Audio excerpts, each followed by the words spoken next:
എല്ലാവർക്കും നമസ്കാരം. ഇന്ന് നമുക്ക് നല്ല ടേസ്റ്റി ആയിട്ട് കടലക്കറി ഉണ്ടാക്കുന്നത് എങ്ങനെയാണെന്ന് നോക്കാം.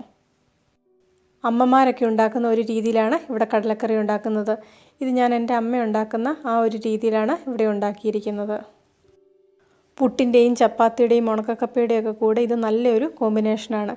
ഇനി ഈ കറി ഉണ്ടാക്കുന്നത് എങ്ങനെയാണെന്ന് നോക്കാം. ഇവിടെ 1/4 കപ്പ് കടല തലേദിവസം തന്നെ കുതിർത്ത് നന്നായിട്ട് കഴുകിയെടുത്തിട്ടുണ്ട്. 1 കപ്പ് വെള്ളത്തിലാണ് ഇത് വേവിച്ചെടുക്കുന്നത്. ഇനി ഇതിലേക്ക് ചേർക്കുന്നത് കുറച്ച് തേങ്ങാക്കൊത്ത്, ഒരു സവോളയുടെ പകുതി ചെറുതായിട്ട് അരിഞ്ഞത്, കുറച്ച് കറിവേപ്പില. ഇത് എരിവുള്ള മുളക് പൊടിയാണ്. ഒരു 1/4 ടീസ്പൂൺ മുളക് പൊടി ഇതിലേക്ക് ചേർത്ത് കൊടുക്കുന്നുണ്ട്.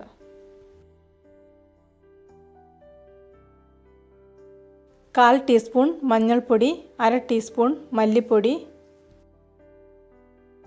1/2 ടീസ്പൂൺ ഗരം മസാല, ആവശ്യത്തിന് ഉപ്പ്. ഇത്രയും സാധനങ്ങളാണ് ഇതിലേക്ക് ചേർക്കുന്നത്. ഇത് നന്നായിട്ടൊന്ന് ഇളക്കി യോജിപ്പിച്ചതിന് ശേഷം വേവിച്ചെടുക്കാം. കുക്കറിൽ ഒരു 2 വിസിൽ വന്നതിന് ശേഷം ഒരു 10 മിനിറ്റ് തീ കുറച്ചും കൂടെ ഇട്ട് കൊടുക്കുന്നുണ്ട്. കുക്കറിലെ പ്രഷർ പോകുന്ന സമയത്ത് ബാക്കി ചേരുവകൾ വഴറ്റിയെടുക്കാം. ഒരു 3 ടേബിൾ സ്പൂൺ വെളിച്ചെണ്ണ ഒരു പാനിലേക്ക് ഇവിടെ ഒഴിച്ചു കൊടുത്തിട്ടുണ്ട്. വഴറ്റുന്നതിന് വേണ്ടി ഇവിടെ എടുത്തിരിക്കുന്നത് ഒരു സവോള നെടുകെ ചെറുതായിട്ട് അരിഞ്ഞത്, ഒരു ചെറിയ കഷ്ണം ഇഞ്ചി ചതച്ചത്, 2-3 അല്ലി വെളുത്തുള്ളി ചതച്ചത്, കുറച്ച് കറിവേപ്പില ഇവയാണ്. സവോള നീളത്തിൽ അരിയുന്നതിന് പകരം ഇതുപോലെ നെടുകെ അരിഞ്ഞിട്ടുണ്ടെങ്കിൽ ഇത് നന്നായിട്ട് വഴന്ന് കിട്ടും. ഇതിലേക്ക് കുറച്ച് ഉപ്പും കൂടെ ചേർത്ത് കൊടുക്കുന്നുണ്ട്. ഈ സവോള നല്ല ഗോൾഡൻ കളറാകുന്നത് വരെ ഒന്ന് വഴറ്റിയെടുക്കുന്നുണ്ട്. ഇതിൽ നിന്ന് എണ്ണയൊക്കെ ഒന്ന് തെളിഞ്ഞു വരണം. ഇതുപോലെയുള്ള നാടൻ കറികളൊക്കെ ഉണ്ടാക്കുമ്പോൾ കുറച്ച് വെളിച്ചെണ്ണയൊക്കെ കൂടുതൽ ഒഴിച്ച് നന്നായിട്ട് വഴറ്റിയെടുക്കുന്നതാണ് അതിൻ്റെ ടേസ്റ്റ്. ഉള്ളി നന്നായിട്ട് വഴന്നു വരുമ്പോൾ 1/2 ടീസ്പൂൺ മല്ലിപ്പൊടി, 1/2 ടീസ്പൂൺ മുളക് പൊടി, കുറച്ച് ഗരം മസാല ടേസ്റ്റ് നോക്കിയിട്ട് വേണം ചേർത്ത് കൊടുക്കാൻ, കുറച്ച് മഞ്ഞൾപ്പൊടി. ഇവ ചേർത്ത് നന്നായിട്ടൊന്ന് വഴറ്റിയെടുക്കാം. പൊടികളൊന്ന് മൂത്ത് വരുമ്പോൾ ഇതിലേക്ക് കുറച്ച് വെള്ളം ഒഴിച്ചു കൊടുക്കാം. ചൂടുവെള്ളം ഒഴിക്കുന്നതാണ് നല്ലത്. ഈ കൂട്ട് നന്നായിട്ട് എണ്ണ തെളിയുന്നത് വരെ വഴറ്റിയെടുക്കണം. കൂടുതൽ മസാല വേണ്ടവർക്ക് ഈ ചേർത്ത മസാലകളൊക്കെ കുറച്ചും കൂടെ കൂടുതൽ അളവിൽ ചേർത്ത് കൊടുക്കാം.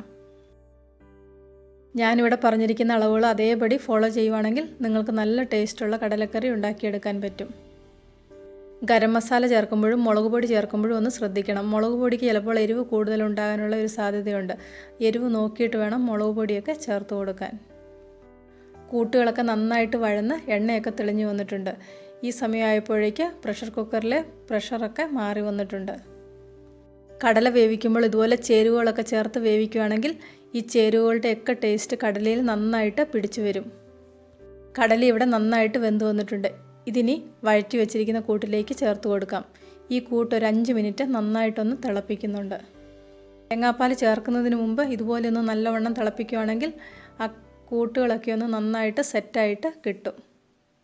ഇത് 1 കപ്പ് തേങ്ങ ചിരകിയത് നന്നായിട്ട് മിക്സിയിലിട്ട് വെള്ളം ഒഴിച്ചടിച്ചെടുത്ത തേങ്ങാപ്പാലാണ്. ഇത് 1-ാം പാൽ 2-ാം പാലെന്നൊന്നുമില്ല, ഒറ്റ പ്രാവശ്യമായിട്ട് എടുത്ത പാലാണ്.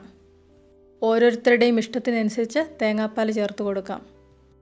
തേങ്ങാപ്പാൽ ചേർത്തതിന് ശേഷം കറി തിളയ്ക്കുമ്പോൾ തന്നെ തീ ഓഫ് ചെയ്ത് കൊടുക്കുന്നുണ്ട്. വളരെ ടേസ്റ്റി ആയിട്ടുള്ള ഒരു കടലക്കറിയാണ്. എല്ലാവരും ഇനി കടലക്കറി ഉണ്ടാക്കുമ്പോൾ ഇതുപോലെയൊന്ന് ഉണ്ടാക്കി നോക്കണം. നിങ്ങൾക്കിതിൻ്റെ ടേസ്റ്റ് നന്നായിട്ട് ഇഷ്ടപ്പെടും. കറി വെച്ച പാത്രത്തിൽ തന്നെ കടുക് പൊട്ടിച്ച് 2 മിനിറ്റെങ്കിലും ഒന്ന് അടച്ചു വെക്കണം. ഈ റെസിപ്പി ഇഷ്ടപ്പെട്ടെങ്കിൽ ലൈക്ക് ചെയ്യണം, ഷെയർ ചെയ്യണം. കൂട്ടത്തിൽ ചാനൽ സബ്സ്ക്രൈബ് ചെയ്യാത്തവർ ആരെങ്കിലും ഉണ്ടെങ്കിൽ സബ്സ്ക്രൈബ് ചെയ്യാനും മറക്കണ്ട. സബ്സ്ക്രൈബ് ബട്ടൺ ക്ലിക്ക് ചെയ്യുമ്പോൾ റൈറ്റ് സൈഡിലായിട്ട് വരുന്ന ബെല്ലൈക്കണും കൂടെ ഒന്ന് ആക്ടിവേറ്റ് ആക്കണം. വീഡിയോയുമായിട്ട് വീണ്ടും കാണാം.